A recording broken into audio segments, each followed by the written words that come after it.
जो व्यक्ति अपने मस्तिष्क पर पूरा अधिकार पा लेता है वह किसी भी चीज पर अधिकार पा सकता है, बशर्ते वह उसका हकदार हो। दोस्तों, गोल्डन रूल्स चैनल में एक बार फिर आपका स्वागत है। मस्तिष्क की शक्ति का समुचित दोहन सिर्फ एक ही माध्यम से किया जा सकता है, वह है कठोर आत्म अनुशासन। अनुशासित और निश्चित लक्ष्यों की दिशा में बढ़ने वाले मस्तिष्क में जबरदस्त शक्ति होती है। यह शक्ति किसी पराजय को स्थायी नहीं मानती है और कभी हार नहीं मानती है। यह पराजय को विजय में बदल देती है। जो व्यक्ति अनुशासन के द्वारा खुद पर विजय पा लेता है उस पर दूसरे कभी विजय नहीं पा सकते। आप जहाँ हैं और जो हैं विचार की आदतों के कारण है। मैं इस बात को फिर से दोहराता हूँ कि आप जहाँ हैं और जो हैं विचार की आदतों के कारण है। अगर हम अपने मस्तिष्क को सिर्फ अपनी मनचाही चीज़ पर केंद्रित रखेंगे तो आपको वह चीज़ मिल जाएगी। अगर आप अपने मस्तिष्क को अनचाही चीज़ों पर केंद्रित रखेंगे तो निश्चित रूप से आपको वही चीज़ें मिलेंगी। आपके विचार की आदतें आपके मस्तिष्क के आहार से विकसित होती हैं। यह उतना ही निश्चित है जितना यह है कि दिन के बाद रात होती है। डर सफलता का सबसे प्रबल शत्रु है।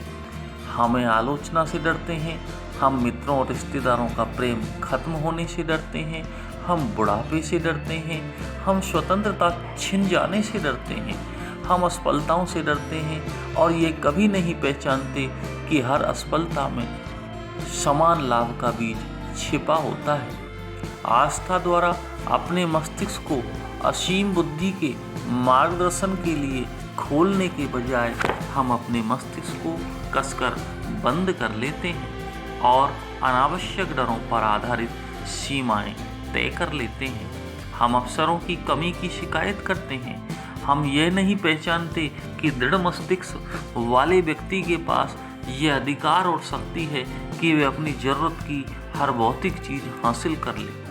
हम अपने डरों के कारण ईश्वर से छोटी छोटी समस्याओं के संबंध में प्रार्थना करते हैं जिन्हें हम खुद ही सुलझा सकते हैं और हमें सुलझाना भी चाहिए।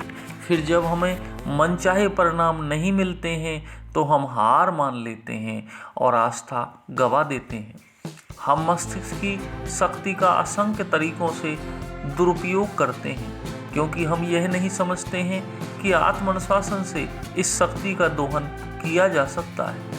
हम जिंदगी भर यही करते रहते हैं। हम भूसा खाते हैं और अनाज के दानों को दूर फेंक देते हैं। हर तरह के विचार में, चाहे यह सकारात्मक हो या नकारात्मक, अच्छा हो या बुरा, सही हो या गलत, इसका भौतिक स्वरूप छिपा होता है। यह निश्चित लक्ष्य हासिल करने की योजना और साधनों की प्रेरणा देता है। जब कोई विचार आदत बन जाता है और आदत की ब्रह्मांडीय शक्ति के नियम से संचालित होने लगता है तो अवचेतन मस्तिष्क उपलब्ध साधनों की मदद से इसे इसके तार्किक परिणाम तक पहुंचाता है। यह पूरी तरह सच नहीं है कि विचार ही वस्तु हैं, लेकिन यह सच है कि विचारों से ही हर वस्तु बनती है। कुछ लोग यह मानते हैं कि व्यक्ति का हर विचार कंपनों की अनंत श्रृंखला से शुरू होता है जिससे व्यक्ति उस विचार को आगे बढ़ाता है। हम सिर्फ वही विचार का भौतिक प्रतिबिंब हैं जिसे असीम बुद्धि द्वारा गतिमान किया गया है और साकार किया गया है। हमारी सीमाएं सिर्फ वही होती हैं जिन्हें हम अपने मस्तिष्क में खुद बनाते हैं। दुखों और निराशाओं पर विजय का एक अचूक नियम है कि निश्चित रूप से सुनियोजित कार्य द्वारा अपनी भावनात्मक कुंठाओं का रूपांतरण। यह एक ऐसा नियम है जिसका कोई सानी नहीं है और इसकी शक्ति का रहस्य आत्म अनुशासन है। आप जहाँ हैं वहीं से शुरू कर दें और खुद के स्वामी बन जाएं। इसी समय शुरू कर दें। पुराने स्वरूप को छोड़ दें जिसने आपको दुख और गरीबी में रखा है। अपने असली स्वरूप को पहचाने जो आपको हर मनचाही चीज़ दे सकता है। याद रखें, ये बहुत ही महत्वपूर्ण है कि आपको सिर्फ एक ही चीज़ पर पूरा नियंत्रण दिया गया है और वह है आपका मानसिक नज़रिया। अब मैं आपको एक बहुत महत्वपूर्ण सच्चाई बताना चाहूँगा। अमीरी की चाबी इंसान को मिली महानतम शक्ति विचार की शक्ति में निहित है। आप अपने मस्तिष्क के स्वामी बनकर इस चाबी के स्वामी बन सकते हैं।